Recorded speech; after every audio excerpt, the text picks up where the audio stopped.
आहे, नालेसफाई आहे, भ्रष्टाचार विरहित प्रशासन देण्याच्या हेतूने जेम पोर्टलवरती सर्व खरेदी करणं हे आहे।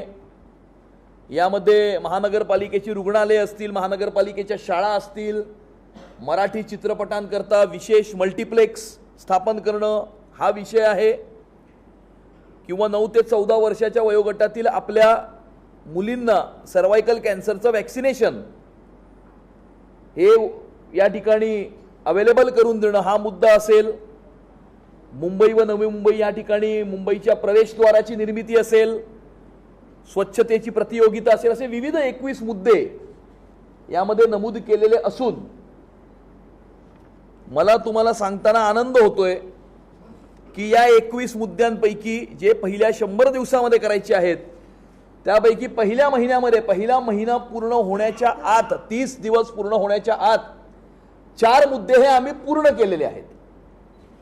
यामध्ये मुंबई महानगरपालिकेच्या शाळांमध्ये शिकणाऱ्या विद्यार्थी आणि विद्यार्थिनींना देण्यात येणाऱ्या 27 वस्तू, या 27 वस्तूंची खरेदी ही कुठल्याही कंत्राटदाराकडनं न करता ती गव्हर्नमेंट ई मार्केटप्लेस जेम पोर्टलवरनं करावी ही आमची संकल्पना होती। हा आमचा संकल्पनाम्यामध्ये मॅनिफेस्टोमध्ये सुद्धा हे लिहिलेलं आहे आणि इमिडिएटली त्यामध्ये आम्ही निर्णय करून प्रशासनाला त्या संदर्भामध्ये आधी दिलेली DL to MS म्हणजे आधी दिलेला प्रस्ताव जो एज्युकेशन कमिटी वाया एज्युकेशन कमिटी स्टँडिंगला येणार होता, कंत्राटदारांकडनं 27 गोष्टींची खरेदी करणं त्याला रद्द करून जेम पोर्टलवरनं या 27 गोष्टींची खरेदी करण्याचा निर्णय हा करण्यात आलेला आहे। त्या निर्णयाची प्रत सुद्धा मी तुम्हाला देईन।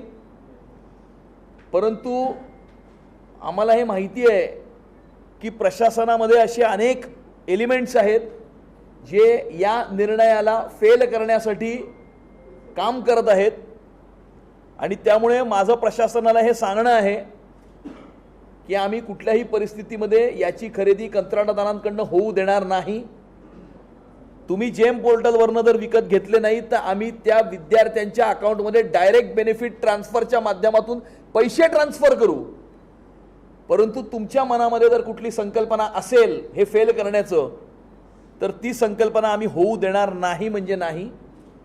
हे प्रशासनाला मी त्या काही एलिमेंट्सला सांगू इच्छितो की कशा प्रकारे जेम पोर्टलवरची खरेदी फेल करायची हे आतापासूनच त्याचं प्लॅनिंग चालू झालेलं आहे, हे आम्हाला चांगलं माहिती आहे। आणि त्यामुळे जेम पोर्टलचं ॲन्युअल टर्नओव्हर हे 4 लाख कोटी आहे। या देशातली विविध स्टेट गव्हर्नमेंट्स आणि अनेक कॉर्पोरेशन्स ही जेम पोर्टलवरनं खरेदी करतात। प्रधानमंत्री नरेंद्र मोदीजींच्या संकल्पनेतून तयार झालेल्या जेम पोर्टलवरनं खरेदी करतात।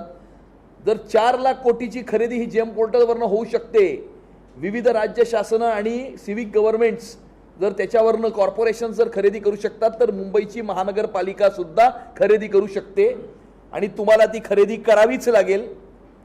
आणि जर तुम्ही ती खरेदी केली नाही तर आम्ही डायरेक्ट बेनिफिट ट्रान्सफर करण्याचा प्रस्ताव हा एज्युकेशन कमिटीमध्ये पारित करू आणि स्टँडिंग कमिटीमध्ये पारित करू।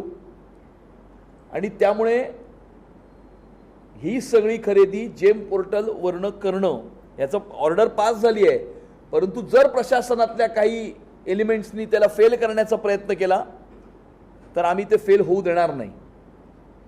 आणि त्यामुळे जेम पोर्टलवरनं खरेदी करण्याचा निर्णय आम्ही घेतलेला आहे। या ठिकाणी मुंबई शहराच्या एंट्रीवरती महापौरांच्या संकल्पनेतून जी प्रवेशद्वारं बसवायची संकल्पना त्यांनी मांडलेली आहे त्याचा सुद्धा हेड हा बजेटमध्ये ओपन करण्यात आलेला आहे, बजेटमध्ये त्याची प्रोव्हिजन करण्यात आलेली आहे आणि येणाऱ्या काळामध्ये त्याचंही टेंडर काढून ते प्रवेशद्वार त्या ठिकाणी बसवण्यात येतील। तिसरं, आमच्या मॅनिफेस्टोमध्ये आम्ही असं म्हटलं होतं की 9 ते 14 वर्षाच्या वयोगटातील मुलींना आम्ही मोफत सर्वायकल कॅन्सरची वॅक्सिन ही मुंबई शहरामध्ये या ठिकाणी आम्ही देऊ।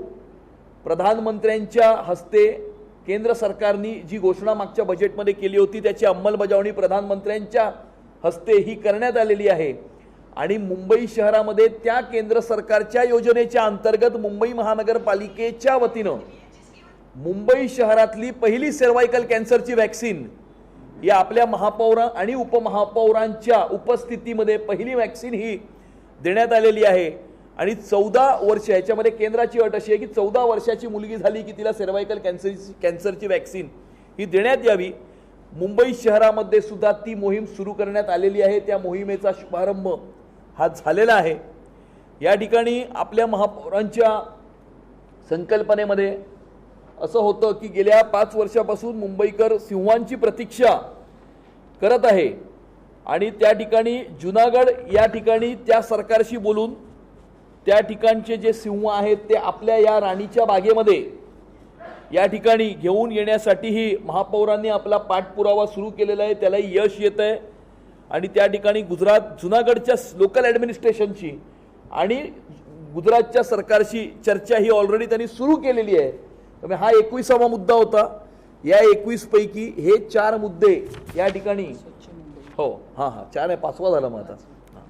या ठिकाणी 4 हे पूर्ण झाले. 5वा यांनी मला आठवण करून दिली की आमच्या मॅनिफेस्टोमध्ये असं होतं, आवाज मुंबईकरांचा संकल्प भाजपचा या मोहिमेच्या अंतर्गत सिने अभिनेते अक्षय कुमार यांनी जी आम्हाला एक संकल्पना मांडली होती की मुंबईतल्या सर्व परिसरांमध्ये स्वच्छतेची कॉम्पिटिशन, प्रतियोगिता ही असली पाहिजे. त्याची सुद्धा अनाउन्समेंट किंवा घोषणा ही महापालिकेने केली असून त्या ठिकाणी थर्ड पार्टी एजन्सी अपॉइंट करण्याची प्रक्रिया सुरू करण्यात आलेली आहे.